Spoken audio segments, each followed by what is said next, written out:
नमस्कार. सतर्क महाराष्ट्रामध्ये आपले स्वागत. मी रेखा बेनडे. नमस्कार. सर्वप्रथम मी सर्व पत्रकार बंधूंचं आजच्या वडगाव शहराच्या नगरपंचायतीच्या निवडणुकीच्या निमित्तानं आयोजित केलेल्या पत्रकार परिषदेमध्ये मनापासून आपल्या सर्वांचं या ठिकाणी स्वागत करतो. आपल्या सर्वांना माहिती आहे की मावळ तालुका हा मागच्या 6-7 वर्षामध्ये विकासाच्या दृष्टिकोनातनं अतिशय उंच भरारी घेत असताना आपलं वडगाव शहर देखील या सर्व बाबतीमध्ये अग्रभागी राहिलेला आहे. राज्याचे उपमुख्यमंत्री नामदार अजितदादा पवार साहेब यांच्या मार्गदर्शनाखाली आणि तालुक्याचे लोकप्रिय आमदार सुनील शेळके यांच्या दूरदृष्टीतनं वडगाव शहर देखील विकासाच्या बाबतीमध्ये अत्यंत पुढे गेलेलं आपल्याला सगळ्यांना पाहायला मिळते. विशेष करून या शहरामध्ये झालेली नगरपंचायतीची इमारत, मावळ पोलीस स्टेशनची इमारत, वडगाव शहरातील नवीन प्रशासकीय इमारत, त्याचप्रमाणे शहराचा अत्यंत जो जिव्हाळ्याचा प्रश्न होता तो म्हणजे शहराची असलेली स्वतंत्र पाणी पुरवठा योजना, ही योजना अशी प्रस्तावित झालेली, जवळपास प्रस्तावित होणारी पुढच्या काळामध्ये 100 कोटीची कामं, आणि मी जी आत्ता कामाचा उल्लेख केला अशी झालेली 100 कोटींची कामं, अशी जवळपास 200 कोटींची विकास कामांची वाटचाल या शहरामध्ये झालेली आपण सर्वांनी पाहिलेली आहे. आणि म्हणून उद्याच्या वडगाव नगरपंचायतीच्या निवडणुकांना सामोरं जात असताना जनता देखील वडगाव शहराचा सर्वांगीण विकास या दृष्टिकोनातनं या निवडणुकीकडे पाहत आहे. साधारण 17 तारखेपर्यंत फॉर्म भरण्याची मुदत आहे. त्याच्यानंतर माघारी 2 तारखेला निवडणूक, 3 तारखेला निकाल, अशा पद्धतीनं ही सगळी निवडणुकीची वाटचाल चालू आहे. आज मावळ तालुक्यामध्ये तळेगाव असेल, लोणावळा असेल, वडगाव असेल, जिल्हा परिषद, पंचायत समिती या निवडणुकांना सामोरं जात असताना आमदार साहेबांनी विकासाच्या दृष्टिकोनातनं महायुती म्हणून एक आव्हान या तालुक्यातल्या निवडणुकांच्या संदर्भामध्ये पुढे जात असताना केलेलं होतं. काही ठिकाणी सकारात्मक, काही ठिकाणी थोडेसे प्रश्नचिन्ह, अशा पद्धतीची स्थिती आजही या युतीच्या संदर्भामध्ये किंवा वेगवेगळ्या समित्यांच्या संदर्भामध्ये पुढे जात असताना आहे.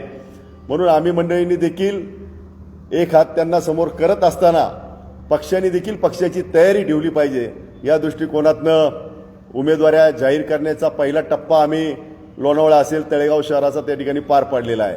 आणि आज या पत्रकार परिषदेच्या निमित्तानं वडगाव शहराचा देखील आपण या ठिकाणी काही घोषणा या निवडणुकीच्या संदर्भामध्ये करणार आहोत. आपल्या माहितीसाठी सांगू इच्छितो की वडगावमध्ये नगराध्यक्षपदाची जागा आणि त्याच्या खालोखाल 17 जागा, अशा पद्धतीच्या 17+1 अशा पद्धतीची निवडणूक नगरपंचायतीची आपण करणार आहोत. राष्ट्रवादी काँग्रेस पार्टी ही तालुक्यातली प्रमुख पार्टी असल्यानं आणि मागच्या काळामध्ये या तालुक्यामध्ये हजारो कोटींची जी काही विकास कामं झाली आणि विकास कामं ही प्रत्यक्षात आज लोकांच्या नजरेमध्ये आहेत.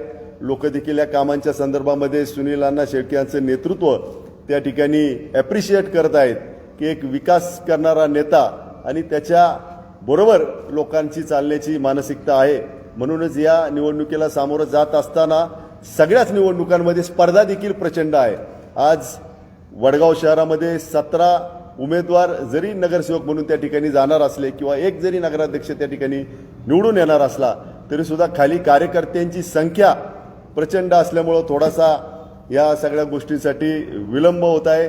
परंतु आज मी पहिल्या टप्प्यामध्ये वडगाव शहराची निवडणूक ही राष्ट्रवादी काँग्रेस पक्षावरतीच आम्ही लढवणार आहोत अशा पद्धतीने या ठिकाणी जाहीर करतो. त्याचबरोबर नगराध्यक्षपदाचे उमेदवार म्हणून अबोली मयूर ढोरे या नगराध्यक्षपदाच्या उमेदवार राहतील.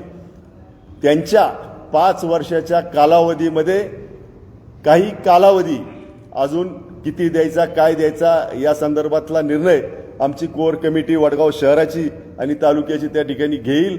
परंतु या 5 वर्षाच्या कालावधीमध्ये पहिली संधी ही सौ अबोली मयूर ढोरे आणि त्यानंतरची संधी सौ सुनीता दत्तात्रय कुडे यांना देण्याच्या संदर्भातला निर्णय राष्ट्रवादी काँग्रेस पक्षाच्या कोर कमिटीने केलेला आहे.